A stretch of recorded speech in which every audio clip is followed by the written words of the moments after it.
Hi brothers, ನೋಡಿ Durgamma motors ಅವ್ರದ್ದು travels. ಈ ಗಾಡಿ ಹೀಟಿಂಗ್ ಕಂಪ್ಲೇಂಟ್ ಅಂತ ಮೆಕ್ಯಾನಿಕ್ ರೇಡಿಯೇಟರ್ ಬಿಚ್ಚಿದ್ರು. ನಾನು ಅಂಗಡಿ ತಗೊಂಡು ಬಂದು ಮೇಲ್ಗಡೆ ಟಾಪ್ ಬಿಚ್ಚಿದೆ. ಮೇಲ್ಗಡೆ ಟಾಪ್ ಬಿಚ್ಚಿ ನೋಡಿದ್ರೆ ಎಷ್ಟು ಕೆಸರು, ಎಷ್ಟು ಮಣ್ಣಿದೆ ನೋಡಿ.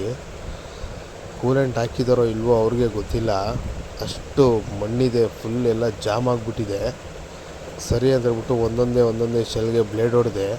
ಅಷ್ಟು ಕೆಸರು ಎಲ್ಲ. ಬ್ಲೇಡ್ ಹೊಡೆದಾದ್ಮೇಲೆ ಸ್ವಲ್ಪ ನೀರು ತುಂಬಿ ಆಚೆ ತೆಗೆದ್ರೆ ನೀರು ನೋಡಿ ಎಷ್ಟು ಗಲೀಜು ಬರ್ತೈತೆ.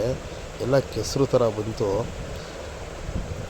ಆಮೇಲೆ ಸ್ವಲ್ಪ ಹೊತ್ತು ಕೆಮಿಕಲ್ ಒಳಗಡೆ ಹಾಕಿ ಒಂದು 1/4 ಗಂಟೆ ಬಿಟ್ಟಾದಮೇಲೆ ಮೇಲ್ಗಡೆನೂ ಎಲ್ಲ ಗಲೀಜಿತ್ತಲ್ಲ ಅಂತ ಹೇಳ್ಬಿಟ್ಟು ಮೇಲ್ಗಡೆನೂ ಎಲ್ಲ ಕ್ಲೀನಾಗಿ ಬ್ರಷ್ ಹೊಡೆದಾದ್ಮೇಲೆ ಚೆನ್ನಾಗಿರೋ ನೀರು ಹಾಕಿದೆ. ಕೆಸರು ಬರ್ತೈತೋ ಒಳ್ಳೆ ನೀರು ಬರ್ತೈತೋ ನೋಡೋಣ ಅಂತ ಒಳ್ಳೆ ನೀರೇ ಬಂತು.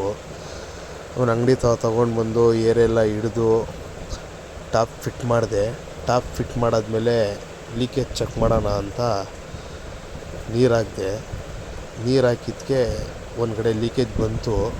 ಬಟ್ ಟಾಪ್ ಫಿಟ್ ಮಾಡಿದ್ನಲ್ಲ ಅಲ್ಲಲ್ಲ, ಬೇರೆ ಕಡೆ ಫಸ್ಟೇ ಲೀಕೇಜ್ ಇತ್ತು. ಅದಾದಮೇಲೆ ಅಲ್ಯೂಮಿನಿಯಂ ಬೇಸ್ ಪೇಸ್ಟ್ ಇದೆ, ಆ ಗಮ್ನ ಹಾಕಿದೆ ಹೀಟ್ ಮಾಡಿ. ಹಾಕಾದ್ಮೇಲೆ ಮತ್ತೆ ಇನ್ನೊಂದು ಸತಿ ನೀರು ಹಾಕಿ ಚೆಕ್ ಮಾಡಿದೆ.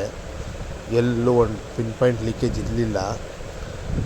ನೀರು ಹಾಕಿ ತೆಗ್ದೆ, ಒಳ್ಳೆ ನೀರು ಬಂತು ನೋಡಿ. ರೇಟ್ ಎಷ್ಟು ಕ್ಲೀನಾಗಿ ಕಾಣಿಸ್ತಿದೆ ನೋಡಿ. ಅದೇ ಗಾಡಿ ಕೂಲೆಂಟ್ ಟ್ಯಾಂಕು ಈ ಥರ ಇದ್ದಿದ್ದು, ಈ ಥರ ಮಾಡಿದೆ. Thank you.